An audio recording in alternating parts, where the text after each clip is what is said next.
Hello, আসসালামু আলাইকুম everyone. সবাই কেমন আছেন? আশা করি ভালো আছেন। আজকে আপনাদেরকে দেখাবো গতকাল রাতের ভাত দিয়ে আমি কি রান্না করলাম। আর এটা দেখতেই তো পাচ্ছেন কি লোভনীয়। চলেন শুরু করি। এই তো একটি পাত্রে আমি এখন পেঁয়াজ, রসুন আর কাঁচামরিচ তেল দিয়ে লাল হতে বসিয়ে দিয়েছি। এটা বেশ বাদামি করে ভেজে নিতে হবে। তো আমার বেশ কিছু ভাত বেঁচে গিয়েছিল, তাই ভাবলাম এই রেসিপিটা ট্রাই করি।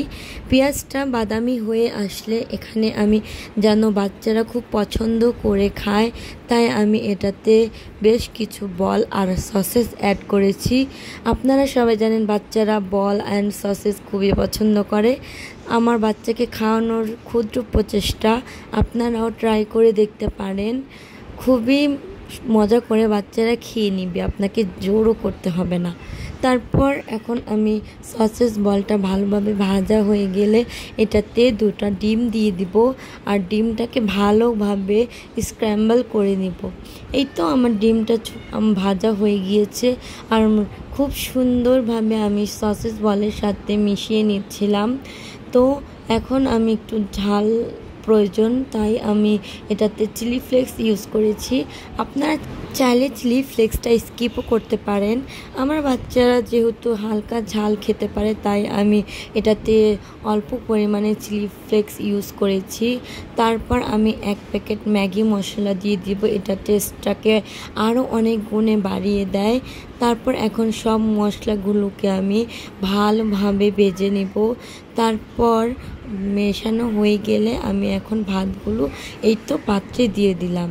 এই তো দেখতে পাচ্ছেন বেশ সুন্দরভাবে আমি ভাতগুলো দিয়ে এখন এটাকে মচমচা করে ভাজার পালা। আমার কাছে ঝালটা একটু কম মনে হয়েছে, তাই আমি আর একটু চিলি ফ্লেক্স আর অল্প পরিমাণে সয়া সস দিয়েছি। আপনাদের পছন্দ অনুযায়ী আপনারা দিবেন, চাইলে আপনারা এটাতে সসও ইউজ করতে পারেন। আমার কাছে সসের ফ্লেভারটা ভালো লাগে না এই খাবারে, তাই আমি স্কিপ করেছি। তো এখন এটাকে বেশ অনেকক্ষণ আপনার ভাজা ভাজা করতে হবে। এটা যত ভাজা ভাজা করবেন রাইসটা খেতে ততই মজা লাগবে। আমার ছেলেরা তো বলে এটা নাকি ফ্রাইড রাইস, গরিবের ফ্রাইড রাইস। এই তো আমার বাসায় এই বেশ কিছু জিনিস ছিল, তাই আমি একটু প্লেটটা পরিবেশন করলাম।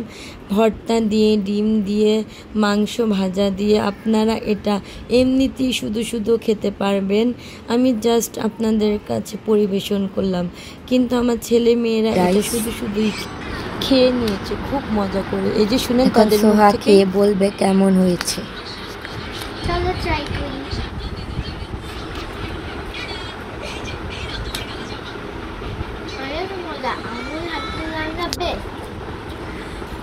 আমার আম্মুর হাতে রান্না বেশ। কেমন হয়েছে? অনেক মজা। শুনতেই তো পারলেন, আপনারাও বাচ্চাদের জন্য বানিয়ে ফেলতে পারেন মজাদার রাইসটা। তোমরাও কি খেতে চাও? কমেন্টে জানাও। তো আজকে এই পর্যন্তই। সবাই সুস্থ থাকবে, ভালো থাকবে। আল্লাহ হাফেজ। এখন আমি খাই। Bye bye.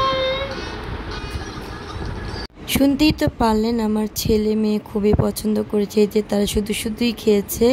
তো আপনারা আপনার বাচ্চাদের জন্য ট্রাই করতে পারেন।